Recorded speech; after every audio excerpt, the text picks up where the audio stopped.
Hello and welcome to sentence diagramming exercise number 9. It's been a while since you've done a lesson with a new concept or new practice. I hope that the assessment went well for everyone. And here is our first lesson with conjunctions. It's very exciting. We're learning today to join together conjunctions with multiple modifiers. So joining together multiple adjectives or adverbs with a conjunction. I hope that you did the warm-up already because we're going over it now. Here's the diagram for number 1, and you're writing out the sentence depicted in each diagram. Your sentence should read something like, the soft brown and furry puppy eagerly and messily licked my face. You could have also said the soft brown and furry puppy licked my face eagerly and messily, because adverbs like eagerly and messily can go anywhere in the sentence. Here's your second sentence. Here's the diagram. Sorry, mine gets cut off out of the light a little bit over there. Yeah, it's big. Oh, and I'm sorry if you couldn't write everything on one line. And just a second.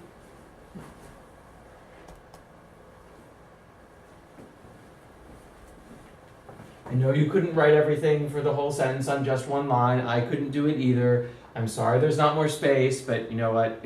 I hope that you were able to cope, and it's okay. This sentence should read, by the end of a long, fun, and exciting day, the young and happy children felt tired. And we know that by the end of a long, fun, and exciting day has to come at the beginning of the sentence because this by is the only word that has a capital letter in the sentence. So that must come first. Okay.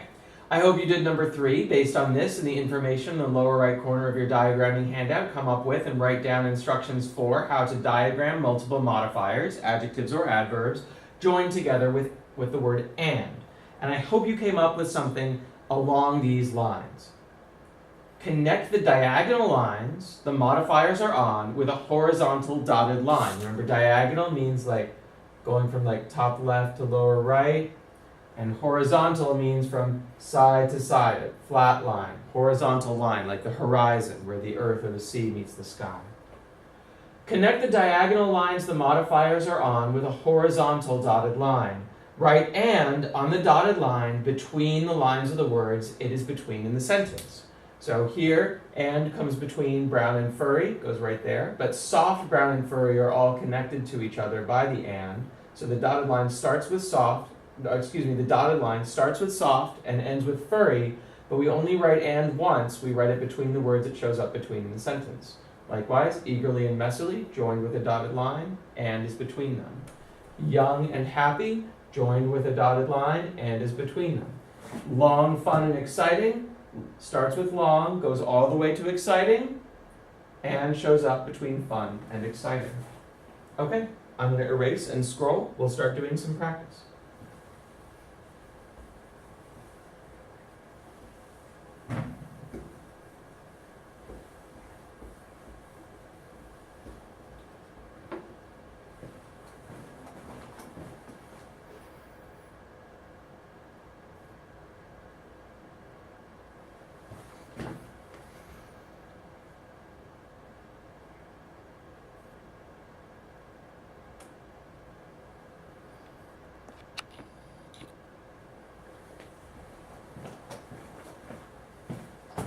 Number 1, slowly and carefully, Indiana Jones replaced the ancient sculpted head with the fake one. Remember that things aren't going to change now that we've got these conjunctions, these ands, joining together modifiers. We're still going to identify the prepositional phrases first. We're still going to then identify the subject, Indiana Jones, and the predicate, replaced. Indiana Jones replaced what? The ancient sculpted head, replaced as an action verb. Head is going to be a direct object. Is there anyone to whom or for whom the action is being done? Nope. Okay, so now we're going to do parts of speech. Slowly is an adverb. And is a conjunction. If you want to be a little bit more specific, you could say it's a coordinating conjunction instead. Carefully is an adverb. Indiana Jones is a noun. Replaced is a verb. The is an article. Ancient is an adjective. Sculpted is an adjective. Head is a noun. With is a preposition. The is an article. Fake is an adjective. And one is a noun. And here comes the diagram. Main line first.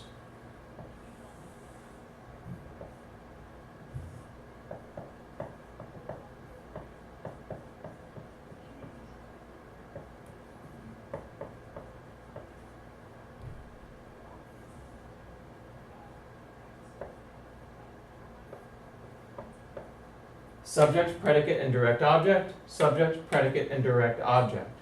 Now come the modifiers. All right. Slowly and carefully. Those are both adverbs. There's only one thing an adverb can describe on the main line right now, and that's the predicate. So they're both going to come off of the predicate. And there's going to be an and there, so let's make sure we leave some space for that.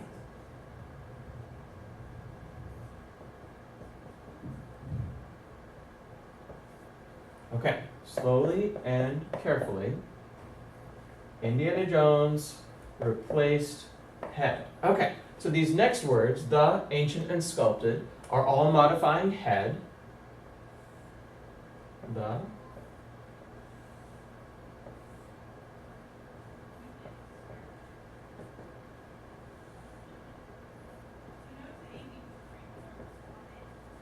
The, ancient, sculpted.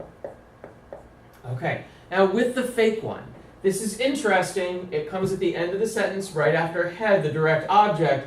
We might think that with the fake one is going to come off of head, but it doesn't. Because with the fake one does not tell us more information about the head. It doesn't tell us what kind of head it is, or whose head it is, or which head it is, or how many heads there are. It's actually telling us how Indiana Jones did the replacing. He replaced the sculpted head with the fake one. You know, take the one off and put the other one on. Trying not to rig the ancient booby trap, set off the ancient booby trap, which of course he does set off and then has to run away from a gigantic boulder that's rolling after him down the cave. If you've seen Raiders of the Lost Ark, it's a great film. Okay, but with the fake one tells us how the replacing happened. And so it needs to go over here.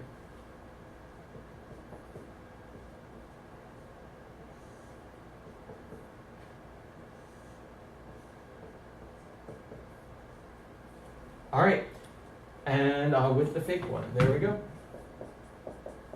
Let's move on to the next sentence. There. Cookie Monster, which is going to be one word, of course, ate every delicious and crunchy cookie. All right, it's your turn, me giving you feedback as you go. The first thing to do is to parenthesize every prepositional phrase. I hope this isn't taking you long, because there aren't any. So please next identify the subject and the predicate. I hope you picked out that Cookie Monster is the subject and that ate is the predicate. Next thing. Cookie Monster ate what? He ate cookie. Next thing. Is cookie a predicate nominative, predicate adjective, or direct object? Think it through. Are we looking at a linking verb or an action verb? Are we looking at an adjective or a noun as the thing that answers the question, what? I hope you have figured out that cookie is a direct object. Is there anything to whom or for whom this action is being done? No. So there's no indirect object. Cookie Monster is a noun. Oh, no, sorry. You pause the recording now and label all your parts of speech. Okay, the parts of speech. Cookie Monster is a noun. Ate is a verb. Every is an adjective. How many cookies or which cookies? Every cookie. Delicious, adjective. And is a conjunction. Conjunction, junction, what is your function? Hooking up words, phrases, and clauses. Crunchy is an adjective. Cookie is a noun. Okay, please set up your main line for the diagram. Pause the video while you do that.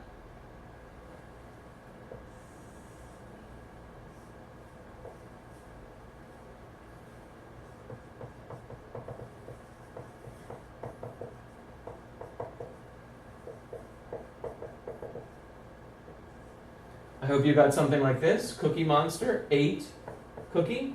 please diagram the rest of the words in the sentence. There are 4 of them. I'm going to do it right here. Please don't advance the video any further until you've done your work.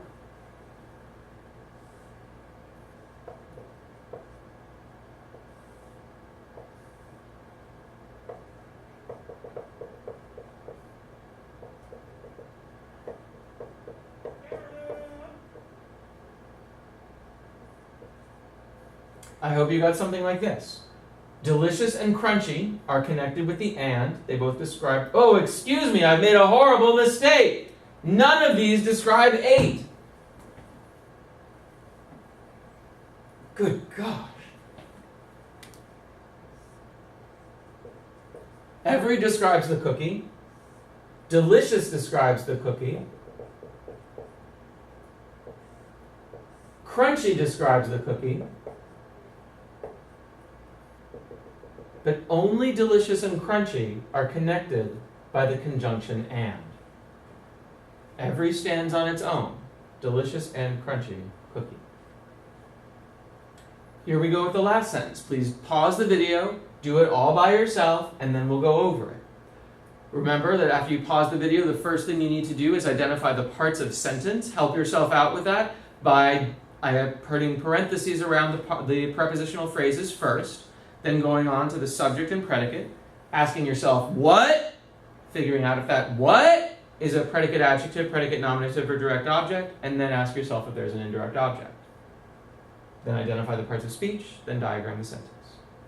This one is going to be a little bit trickier. You should pause it now if you haven't.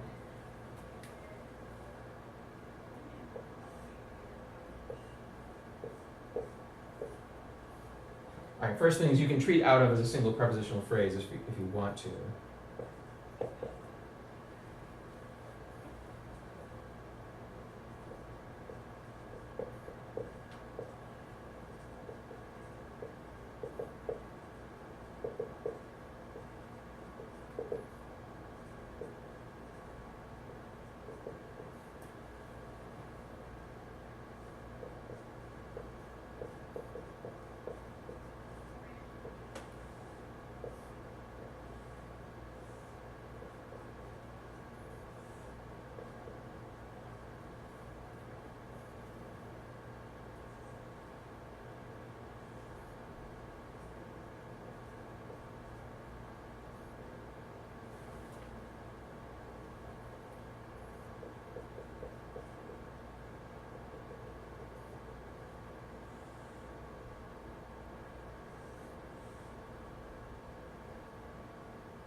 All right, here we go.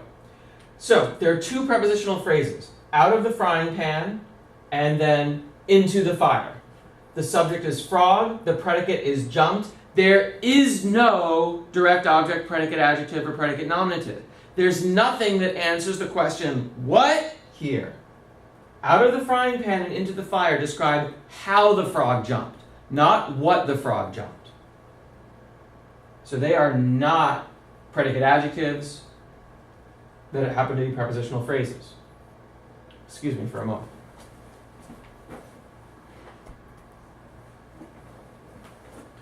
For parts of speech, the and live are an article and an adjective. Frog is a noun. Jumped is a verb. It's an action verb. Out of is a preposition. The is an article. Frying is an adjective. Pan is a noun. And is a conjunction, into is a preposition, the is an article, and fire is a noun, and here's what the diagram looks like. There are only 2 words on the main line, frog and jumped. The and live both describe frog, and then here's where things get exciting.